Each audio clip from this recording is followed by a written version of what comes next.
Welcome back, everybody, to A&M Reviews. It's Muhammad and Adrian, and today we're going to review the film Glass Onion, a Knives Out mystery. And essentially, this film is about tech billionaire Miles Bron invites his friends for a getaway on his private Greek island. When someone turns up dead, Detective Benoit Blanc is put on the case. So, what did you get from the film Glass Onion, a Knives Out mystery? So I like it, and I hope that these Knives Out stories will be this ongoing series. I didn't think it was going to be that way in the first one, but I like it. I think the accent is growing on me from Daniel Craig, as this goofy Southern, I don't know, kind of thing. But the story was, I think, just as interesting and well written, if not even more so than the first one. So I think it lives up to being a Knives Out story.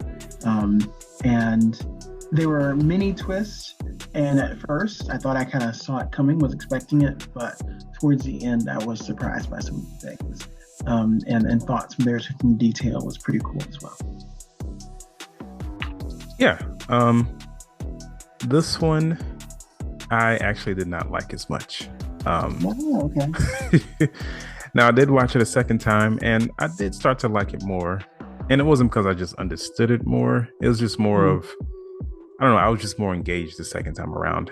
I found it a little boring for, I think, the first half, because a lot of the story doesn't really get going until about midway through. But I think this is the second of three. I think they're going to make a third one. I think Netflix has already greenlit that. Gotcha.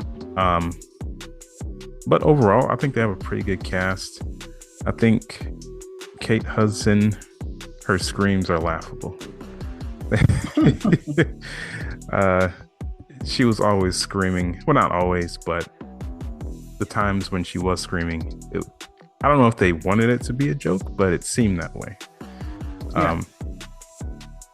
But overall, I thought it was good, not great. I like the first one better.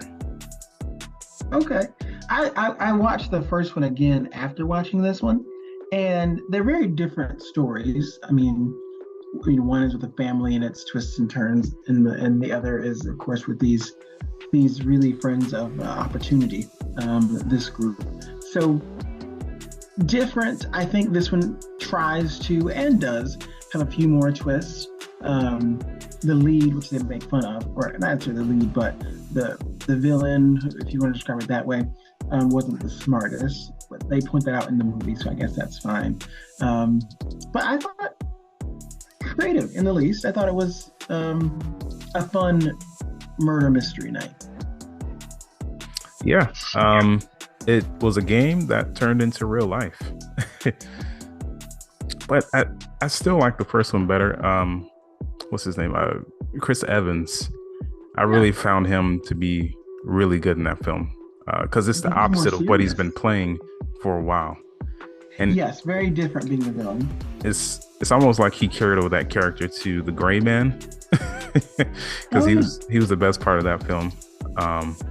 But for this one, there wasn't one person that I just really liked. I mean, they were all kind of fine. But I mean, they pretty much tell you everything. I mean, I don't think there's any confusion by the end of the film. But overall, I think it's a good sequel, but not exactly special to me. Thanks for watching.